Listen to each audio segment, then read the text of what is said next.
I never liked playing as Germany in diplomacy. But I pulled this game out of the vault because it was one of the most fun games, and it was also the longest game that I've played. Here it is in 10 minutes. This is Legendary Tactics. So, spring 1901 quickly moved to fall and winter. Back to spring 1902, you can see the typical moves are playing out. Looks like England and Russia have made nice here. Austria is not in a great place. He's already been taken over.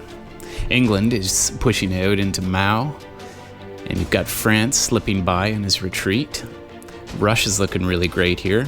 Turkey's digging in the corner really nicely. So as I said, I'm Germany here. You can see that I've already turned and joined with England to try and annihilate France. It's going pretty well for me so far. I can see Russia sneaking in my back door, and that's always a problem. But I think at this point I had a truce worked out with him. Russia missed his turn. I mean, this is a group of really experienced players, but occasionally that's going to happen.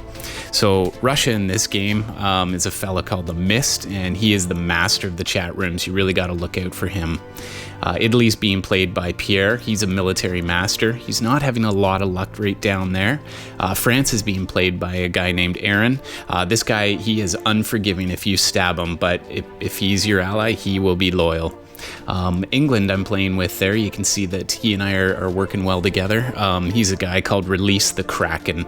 He's probably the newest player to this game, but he learned it fairly quickly. He's a good ally when you get him on side.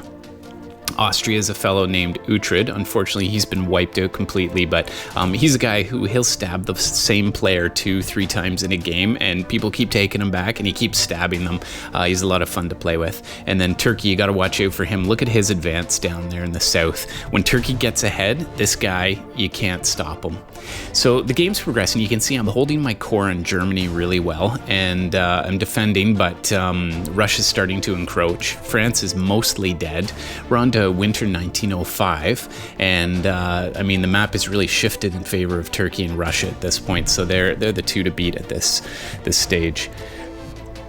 So it looks like England and I are still working together. We've finally taken out France. Italy is just hanging on but with the skin of his teeth there, and the battle in the north has been won so far by England and I. But Russia's not giving up there, so I've drawn a line down the middle of the map to prevent Russia from getting through. And you can see Turkey is being, well, he's advancing down in the south. So it's a battle between England's fleets and Turkey's fleets. So this will be basically it's down to two weaker powers against two stronger powers. But the battle is continuing. It's raging in the north there. Nothing can break Central Europe. It is really tight there, and I'm playing a very defensive game this time just to hold them off. But as you can see, there's lots going on down in the south with the fleets. He's able to hold, England is, but things can change very quickly. So we're actually looking fairly even at this point. England and Germany versus Russia and Turkey, but you can see here that we have Turkey finally breaking through, and that could be the beginning of the end for England here unless he can do something to stop that. So England is in full-on retreat mode. It looks like he may have struck some sort of agreement with Russia. And we've got Turkey who's feigning as if he's taking Russia's centers, but it doesn't really look like he actually is. So England's reasserting himself and taking control of Mao. That's very smart. I'm just holding steady in the middle. Some games like this are really slow and defensive, and you almost need to wait the players out. We're into fall 1909 at this point, and so this is a real slugfest. We're down to 4, and as I told you, this is the longest game that I've got in all my diplomacy logs, so you know that we've got a good fight in store for us here. And let's just hope it doesn't come down to somebody missing their move. So England, he is making good, and the double convoy there, that's nice to see. Turkey's on the retreat now, and he's moved into a Russian sphere of influence, but he's moving out of it very quickly. So lots of conflict and nobody really managing to break through anywhere at all.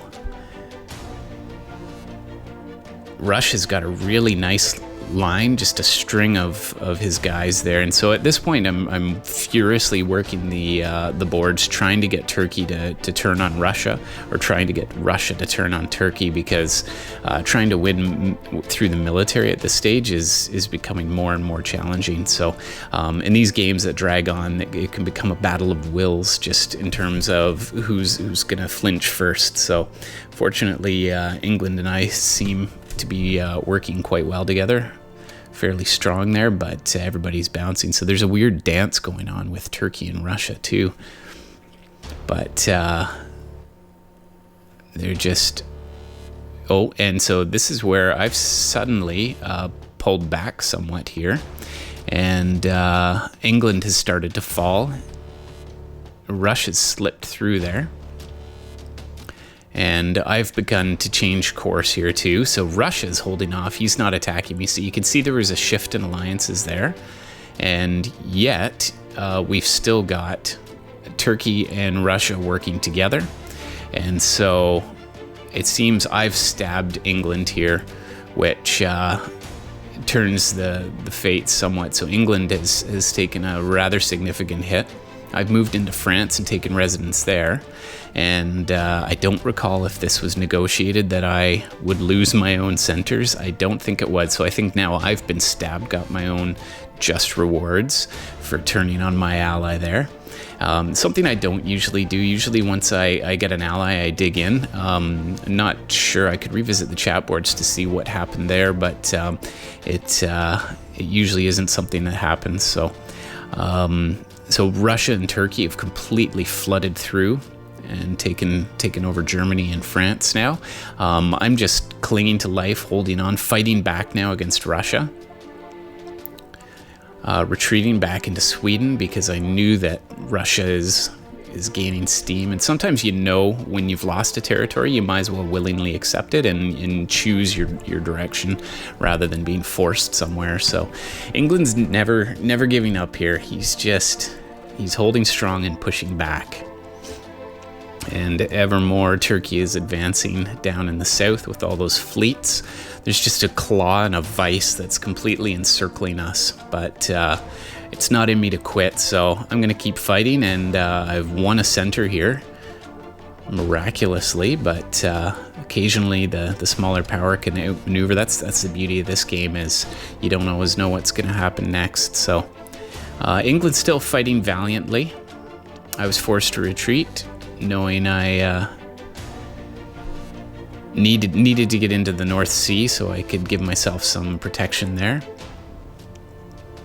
And this game is not far from done. We're in spring 1915 now, and you can see once again I've decided I'm going to go to greener pastures, so I headed on over to England, left my centers alone, and Russia is moving in and taking full advantage of that. So looks like I brokered a truce. I knew my game was over, so it looks like I'm playing for third place here rather than fourth place. So I don't know if that's kind of disgraceful, actually, just clinging on and taking the scraps knowing you're gonna die. But occasionally you need to do that when faced with a daunting foe like Russia here.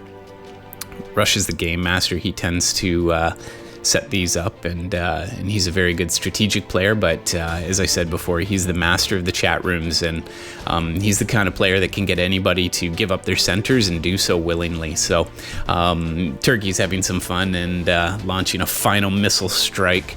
Gone to DEFCON 5 here on my piece, but obviously that's ineffective. So moving to winter 1917. At this point, it's just a matter of which of these two is gonna get the last build or a couple of builds here in order to take the win. But looks like they've decided to try and split it up evenly. So nice little dance going on, but there's no hope left for me. So Russia holds. Turkey launches a ridiculous strike. And I'm afraid I can hold on a little bit, but I can't hold on indefinitely. So I think this game's basically done. And somehow these two stayed together the whole game. You think sometimes one would get greedy, but in this game it was set as a joint win. This is actually a mode that I don't prefer as much because it means that two people are likely to stick together until the end rather than one stabbing the next. But it was a long game, but it was sure a fun game. Thanks for watching. If you liked the video, then like and subscribe. This is Legendary Tactics.